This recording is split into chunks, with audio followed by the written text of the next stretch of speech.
নমস্কার, আপনাদের সবাইকে স্বাগত। ভারত এখন কেবল অস্ত্র কেনার দেশ নয়, বরং অস্ত্র তৈরি এবং অন্যান্য দেশে বিক্রি করার জন্য একটি নতুন এবং শক্তিশালী বিকল্প হয়ে উঠেছে। অনেক ইউরোপীয় ন্যাটো দেশ এখন ভারতে তৈরি অস্ত্রের প্রতি আগ্রহ দেখাচ্ছে।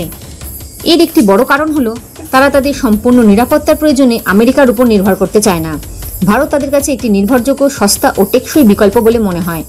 ভারতে তৈরি অস্ত্রের বাড়তে থাকা স্বীকৃতি গত কয়েক বছরে ভারত তার প্রতিরক্ষা খাতে উল্লেখযোগ্যভাবে উন্নতি করেছে। ভারত এখন নিজেই অনেক আধুনিক অস্ত্র তৈরি করেছে, যা প্রযুক্তির দিক থেকে কোনো অংশেই উন্নত অস্ত্রের থেকে কম নয়।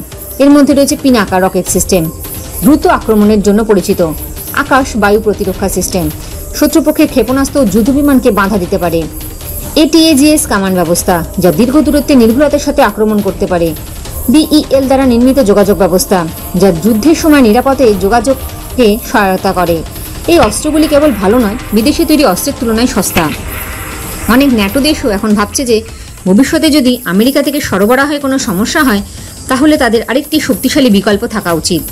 ভারত এখন এমন একটি বিকল্প হয়ে উঠেছে যা প্রযুক্তিতে ভালো, সময় মতো ডেলিভারি করতে পারে এবং দামও সাশ্রয়ী। ভারতের সাথে লেনদেনের কিছু গুরুত্বপূর্ণ কারণ রয়েছে, যেমন কম খরচের চমৎকার প্রযুক্তি, দ্রুত উৎপাদন ও সরবরাহ, রাজনৈতিক স্থিতিশীলতা, বিশ্বস্ত সম্পর্ক। অতএব এখন ন্যাটো দেশগুলি ভারতের সাথে আলোচনা করছে যাতে তারা ভারত থেকে কিছু প্রয়োজনীয় প্রতিরক্ষা ব্যবস্থা কিনতে পারে অথবা ভারতের সাথে যৌথভাবে উৎপাদন করতে পারে।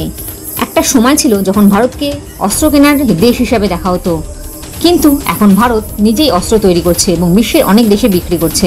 মেক ইন ইন্ডিয়া এবং আত্মনির্ভর ভারতের মতন সরকারি প্রকল্পগুলি এতে বড় ভূমিকা পালন করছে। ভারত এখন কেবল নিজের দেশের জন্য নয়, বিদেশের জন্য প্রতিরক্ষা সরঞ্জাম তৈরি করছে। এর ফলে ভারতের ভাবমূর্তি বদলে গেছে।